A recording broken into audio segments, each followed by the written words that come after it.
welcome back to another episode of Aligned and Thriving for Teachers. It's Mel here, and today we're doing a little bit of mindset magic and a whole lot of real. Now, look, if this isn't your vibe, feel free to skip. But if you're open to shifting your energy, feeling better in your work, and calling in more ease this term, then keep listening. Because today we're talking about manifesting a better term. And before you roll your eyes and think, oh, Mel, I don't have time to meditate under a full moon in my classroom, don't worry, I'm keeping this real. This isn't about bypassing reality or pretending, I should say, everything's perfect. It's about how you choose to show up, how you protect your energy, and how you shift your internal narrative so you can actually enjoy the job and in turn your life. So it starts with you. I've said it before and I will say it again, but it all starts with you. If your vibe is constantly, oh, this class is so hard, I can't do this anymore, it's only week 3 and I am over it, then guess what? Your nervous system is going to believe you, and your classroom energy is going to reflect it straight back to you every single time. But here's the thing. I've been that teacher. I've cried in the car. I've wanted to walk out. I've stared at my laptop like, why am I doing this again? What am I here for? Do I really have to put up with this? And guess what helped me shift? It wasn't just my behavior strategy or a new planner. It was my mindset. Again, it's about me. The next thing is that you need to notice the thought spiral. Okay, this is a bit of a process, but the first step to trying to manifest a better term is noticing the story that you're actually telling yourself. So let's say your thought is, my class never listens. That thought feels heavy, like you're defeated. It puts you in that low vibe, reactive type of energy. Now, I'm not saying lie to yourself and say, oh, my class is perfect. But what if you softened it or just changed it slightly to, we're still learning how to listen, or I'm getting better at leading these kids in the right direction? It feels a little bit different, doesn't it? I hope it does, because your brain will start to believe what you are repeating. So if you can shift your inner dialogue, you actually start to shift your outer experience too. Okay? So we're flipping the script. Now, this isn't just about toxic positivity, and I'm really good at that. Like, I can be toxically positive. Just ask anyone that works around me. It's about reframing with compassion, and that's a big one. Try this out with me. So imagine your old thought, this student is draining me. I want you to flip it and think a new thought. This student is showing me where I need stronger boundaries. Old thought, there is never enough time. New thought, I'm choosing what matters most right now to focus on. Old thought, I'm failing. New thought, I'm learning just like the kids. And my favorite one lately, I trust that I can handle whatever today brings. Stick that one on your post-it note because it's gold. And I literally have it stuck on my desk sometimes or on a sticky note on the back of my phone. I trust that I can handle whatever today brings, especially when you know you've got a few big things on that day. Okay? That's a good one. The next thing I want to talk about is really important, and this is gratitude anchoring. If you don't know, but this is pretty powerful. Gratitude is massive. I mean, I know you might say to your kids, oh, use your manners, say thank you, say please. It's more than that. It's actually being grateful and showing that you appreciate what you have or what is coming into you, all of the things. Every day, either at the end of the school day or during your coffee break, I want you to think about, even list them if you can, 3 things that you are grateful for. Just 3. Some examples for you from my week. One of my students made a huge effort and they shared with a friend. And this could be a kid that never shares with anyone or really just likes to play alone, but they actually were willing to share. That's gratitude. You are being grateful that that has happened, okay? Or I got through playground duty without anyone eating bark. Yep, again, early childhood teaching. I learned a lot during that time of my life. Another thing you might be grateful for, hashtag small wins. I drank my coffee while it was still hot. Yay me. Gratitude can help rewire your brain, okay? It's part of all of what I've just talked about, flipping the script, trying to be grateful for those little things. It pulls you out of that lack, comparison, overwhelm type space and into the present. And it literally takes you like 30 seconds. It's not hard. You just need to pause and think, what are 3 things that I'm grateful for right now, and focus on them because it is so powerful. Another thing I want you to try and do is to visualize your day before it starts. Okay, this is where I probably lean into that woo side of things. Woo. Before your day starts, either while you're getting dressed, sipping your tea, having a coffee, brushing your hair, just take a minute to visualize, so picture how you want your day to feel. How do you want it to be? So you could be imagining a calm classroom. That student actually saying please for once. You teaching, feeling regulated, supported, and confident. Maybe even picture yourself laughing with your colleague at lunch. Visualizing can really shift your energy because your brain starts looking for that reality. I swear by this on a Monday morning, honestly. You've got to picture how that day is going to be, maybe even how your week's going to be, but let's just picture the day. How is your day going to be? How are you going to get through? What are you going to be grateful for?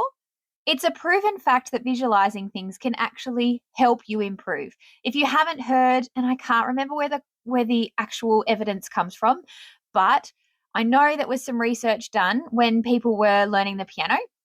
They were practicing every day. There were some prisoners who couldn't obviously access a piano, but they were visualizing themselves playing the piano, visualizing the notes, visualizing the keys, visualizing, so picturing in their mind themselves playing those notes on the piano and playing. And when they came out of prison, they could go and play better than some of the people that have been physically practicing on a piano every day because they have visualized. So there are, and you can Google it if you want to, you could find yourself some evidence and proof that visualizing actually works. Okay. I'm not saying you're just going to make stuff happen and poof out of thin air. I'm saying you are changing your own thought perception and planning out how you could react to certain situations and how your day could actually be. Okay. So just a little bit of woo woo there. But if you understand what I mean, I don't do anything without lots of research and evidence. So this is why I agree with it. And I have proven that it actually is working. Another thing that I know I've talked about before is affirmations. So, affirmations to reset your teacher energy. I use affirmations like my nervous system medicine. When I feel tense or flat, I speak them out loud or I write them in my planner, write them on sticky notes. As I said, sometimes they're stuck on the back of my phone. Sometimes they're even my phone like wallpaper, depending on the week. If I really needed to focus on something, I might have an affirmation that I've set from that. And Chat GTP, oh, amazing. You can type in your little affirmation there and tell it what to do with it. So I say, oh, make it botanical themed with neutral colors and line artwork as a phone screen. And there it is. And I can have it and upload it and it's done. It's pretty. But as I said, here are, so I obviously speak them out loud or you can see them around. But here are a few of my favorites and feel free to use them, pinch them, rearrange, whatever you want to do. But I lead with calm, not control. Okay. Interpret that how you wish. I bring grounded energy into my space. My job is important, but my peace is more important. And the best one, every day is a fresh start. And if you've ever worked with me before, you've actually probably heard me say something along those lines, like tomorrow's a new day, or we start again tomorrow. See you tomorrow. It's a new day. Because it's just one of those go-tos for me. You can say them, write them, post them on your whiteboard, let the kids hear you saying it. It models that you need self-regulation too. So don't ever be afraid to be that person muttering to yourself, tomorrow's a new day, tomorrow's a new day, tomorrow's a new day. It's okay, darling. We're going to start again because tomorrow's a new day. We hit the reset button, we go again. It's all good. So in saying that, you're then going to clear the energy daily. Teaching is emotional labor. It is giving, guiding, correcting, loving, all the stuff that sticks to you as well. So you have to clear your own energy. So here's how I do it. I might use a diffuser. And again, in my office, I might often have the diffuser going with a particular scent throughout that day, depending on what I'm trying to bring in or get out of my space. You might also have the oil rollers that you roll onto your wrists. Just scent work is really big too, because it can trigger different semantic connections in your brain. I think I said that right. I know what I mean. It's the little connections in your brain, and it can trigger those to certain memories and things, good or bad. If you pick scents that remind you of something good, that can be triggering to you and trigger good thoughts as well. Taking your shoes off and walking around outside. Hello, grounding. If you have not heard of grounding before, it is connecting yourself back to nature and back to earth. So it's literally just walking outside in bare feet, on the dirt, on the grass, whatever you need. But it's grounding yourself physically, reminding that you are here and you are present and all of those things. You might journal. Sometimes at the end of the day, as I said, I journal every night. So it might be, what am I letting go of today? Make a list. Another really good one, if you're clearing all your energy for the end of a term, is to write a list of all the things you're letting go of and then rip it up and burn it safely, of course. But just clearing all of that away. Another one is EFT tapping. Now, you would have to look this up because it's really hard for me to try and explain that to you, but it's about trigger points in your hands, on your face, on the back of your neck, top of your head. There is a process that you can follow. If you want me to delve deeper into what that actually looks like, please just let me know. Put a comment in comments on Spotify. Just let me know, or send me a DM on Instagram and I can do another bit of a post of explanation for you of how I use it. But basically, it's something I tap into after tricky interactions just to self-regulate myself and bring me back down. Another one, and I know I've told you this guys before, but 3 deep breaths before you go into the classroom space or before you leave work, before you get in the car. Especially if you're in a car ride home with your children, you might need to take a few deep breaths before you step into that space. But you don't have to hold on to that chaos of the day. You need to let it go. Because remember, by the time you get home, your home should be your soft place to land, your safe space, okay? So you need to clear all that negative energy throughout the day and let it go before you sort of get into your home safe space. So what's a manifesting, I should say, ritual that you could do today to get you started? This is a really simple one that you could do right now or at the start of a new term. You could light a candle or take 3 deep breaths and sit down and write down or visualize how you want to feel this term. Do you want to feel energized, respected, calm, connected to your students? And say this out loud. I call in support, clarity, and joy this term. I trust that I'm exactly where I need to be. Then you need to come up with one aligned action.